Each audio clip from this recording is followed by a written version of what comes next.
possível ter orgasmos na academia? Sim. Tem muita gente que tem. Eu nunca tive. Chama Corgasm, uma coisa assim. Eu já tive, Aí gente. a pessoa Você vai já o quê? teve Querer ir pra orgasmo na academia academia? toda hora. Era isso que eu Amiga, precisava eu tive na minha no Pilates, vida. mas eu não quis ir, porque eu fiquei com muita vergonha. Porque, assim, Aí você deu uma É muito segurada? constrangedor. Oi! Ah, tá. fiquei quietinha ali, deixando não vir. é hora. Mas muito desconfortável. Geralmente tem que fazer no abdominal, porque a gente mobiliza um pouco, principalmente abdominal infra. Fato. Você mobiliza a musculatura pélvica, fazendo e aí você está contraindo, o fluxo de sangue tá todo ali, às vezes a calça fica friccionando, orgasmos. Foi que foi. Menina! Tem gente que tem. Eu já tive essa experiência uma vez, foi super constrangedora. Eu nunca mais nem voltei no Pilates, porque eu ficava com medo dessa mulher. Era aquele abdominal que desce a perna e sobe a perna, sabe? Agora, fala se não era pra uma filha da puta dessa ter um abdômen travado, né? Ah, querida. Ficar em casa Mas não dá só pra ter fazendo tudo, né, abdominal, gente? né? Não dá pra Só ter fazendo abdominal pra tudo. ter orgasmo. Mas é uma coisa que, geralmente, apesar da gente considerar positivo, é um momento ruim pra ter orgasmo, né? Por isso que eu acho que o orgasmo nem sempre é prazer, né? Às vezes ele é só um estímulo do corpo mesmo. Você não tá necessariamente tendo prazer ali. É um momento negativo. Então, a maioria das pessoas não gosta de ter o orgasmo de academia. Não é muito bem-vindo. Mas isso me leva a uma outra pergunta, que é se a pessoa tem, se a mulher especificamente tem mais dificuldade de ter orgasmo, existe algum exercício físico que ela possa fazer? Agora eu tô pensando que esse é um desses. O que existe, qualquer coisa que traga consciência pélvica é importante. Então, às vezes, os exercícios de fisioterapia pélvica, que as pessoas falam de pompoarismo, mas não é só pompoarismo, porque pompoarismo não é para todo mundo, né? Precisa saber se é indicado para você. Mas exercícios que trazem consciência pélvica ajudam. Então, às vezes, se você conseguir ir numa fisiopélvica para ela te orientar, eles são uma da parte do tratamento para mulheres que não têm que ter mais dificuldade para orgasmo. E também, às vezes, eu falo de novo dos sex toys, não é por conta da marca, mas que eu já vi muitas mulheres que a primeira vez que elas descobriram onde era o lugar mais sensível foi com sex toy. Porque às vezes com a mão a gente, não sei porque a mão parece que carrega a culpa da religião. A culpa cristã. Não é? Ai, que triste. A né, católica gente? tá aqui, ó. Parece que ela vai, né? Então tem mulher que não consegue. Então, às vezes, os toys também ajudam a acordar ali, né? Essa inervação, a mulher perceber ela melhor. Mas exercícios de musculatura pélvica ajudam. Massa. Vamos fundo nesse papo que já tá bem profundo. Verdade que as mulheres podem ficar viciadas em brinquedos eróticos? Pode, né?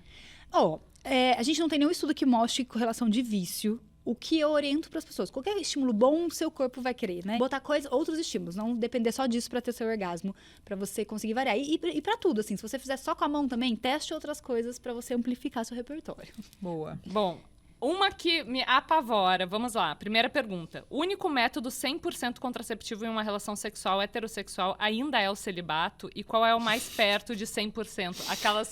Aquelas imagens que a gente vê de internet do neném nascendo com um DIU na mão. Tá, vamos lá. Os mais eficazes hoje em dia, laqueadura, vasectomia e DIUs. Então, LARCs, que a gente chama, que são os métodos de longa duração, né? Eles são extremamente seguros. Claro que não é 100% e pode acontecer de nascer um bebê. Só que daí impressiona pelo caso. Mas quantas vezes você já viu alguém que engravidou porque a pílula deu errado? Nossa, muito mais do que o DIU. Então, assim, os LARCs, né? O DIU de cobre, DIU hormonal, o implante, Ai, eu o DIU de cobre odiei. com prata, e a vasectomia com laqueadura são os métodos que passam de 99% Olha! de segurança. É E muito alto. Depois dos 5 anos, que tem duração de 5 anos o DIU, né? Ele vai perdendo eficácia? O de cobre dura 10, né? Dependendo do modelo. O de hormônio dura, em média, 3 a 5 anos. Tem um hoje que, se eu não me engano, dura 3. Sim, depois que você tem que trocar. Porque ele é medicado, né? Ele tem uma quantidade de hormônio. Mas o que não tem hormônio, o de prata, por exemplo. Com o tempo ele vai acabar com o estoque de cobre e também vai parar de funcionar direito. Então, depois do tempo que ele foi prescrito, tem que trocar. Mas é muito seguro, gente. De verdade, é muito seguro. Apavorada, né? Mas 100% só o celibato. O que dá pra fazer também, né? O que eu já tive pacientes que tinham muito medo de engravidar, que era, tipo, inviável. É além de usar um LARC, que é um método que pode ficar tranquila, 99,9% é mapear seu período fértil e usar preservativo no período fértil. Gente, vamos lembrar também que DIU e vasectomia e laqueadura não previne nenhuma IST, né? Nada, sim. IST, só vacinação para HPV, que é importante, uso de preservativo, que é extremamente importante. Próxima pergunta. Como saber se você tem uma vida sexual saudável? Eu acho que isso é a sua resposta pra você. Você sente prazer no que você está fazendo? Não tem frequência. As pessoas me perguntam, quantas vezes por semana eu tenho que transar? Quantas vezes te fizer bem? E vai depender muito do momento de vida seu também. Às vezes você tá transando, às vezes você tá com um projeto super foda, sua libido, sua energia tá toda focada naquilo. Então, assim, uma vida sexual saudável é uma vida que te dá prazer. Em que você gosta do que você está fazendo. Mesmo que às vezes você tenha preguicinha, que todo mundo tem, preguicinha de começar, mas quando você começa é bom, depois que você termina você se sentiu feliz. É isso que importa, é uma vida prazerosa. Se está prazeroso para você, é saudável. Um dos motivos da mulher ter uma expectativa de vida maior do que o homem é a quantidade de exame que a gente faz e como a gente se cuida ao longo da vida. E muito em função da rotina do ginecologista, né? Que a gente, assim... Pelo menos quem tem ali um privilégio de poder ter acesso a um médico não espera muito mais do que os 6 meses, que é o recomendado. E quais são os exames que são os fundamentais, assim, de 6 em 6 meses toda mulher precisa fazer? Tá.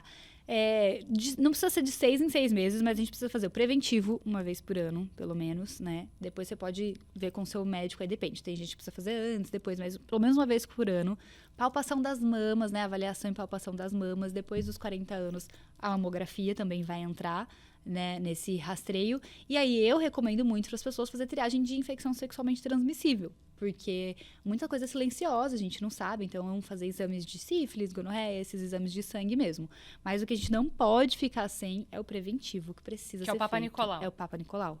Inclusive, a gente vive uma epidemia de câncer de colo de útero. A gente está num momento que ele é o câncer que mais mata mulheres jovens no nosso país, até 36 anos.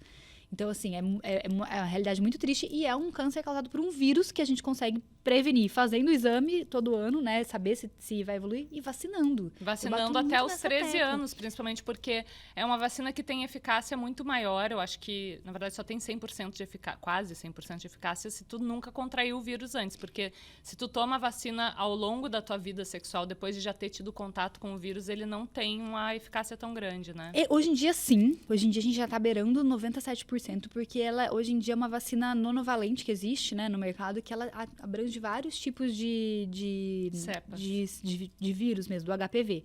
Então, assim, só que o ideal, claro, se a gente puder vacinar as crianças e adolescentes dos 9 aos 14 anos, é o ideal, porque eles nunca entraram em contato. Então, a gente vai, além de tudo, fazer uma prevenção em massa, né, para que a gente consiga erradicar o HPV. O HPV é um vírus muito fácil de se contaminar.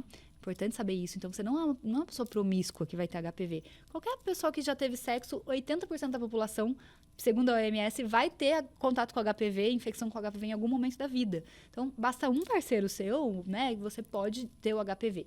Então, assim, a gente precisa conscientizar muito as pessoas. Então, eu falo da vacinação, falo de fazer o preventivo todo ano, exame físico de mama é importante todos os anos também. E aí tem esse outro rastreio mais específico para mulheres mais velhas, né, que entra a mamografia, e aí, enfim, daí outros exames vai depender do seu quadro de saúde, mas o que você precisa aí fazer o seu preventivo. Sim, o Papa Nicolau. Tem que estar sempre em dia. Atenção, mulherada.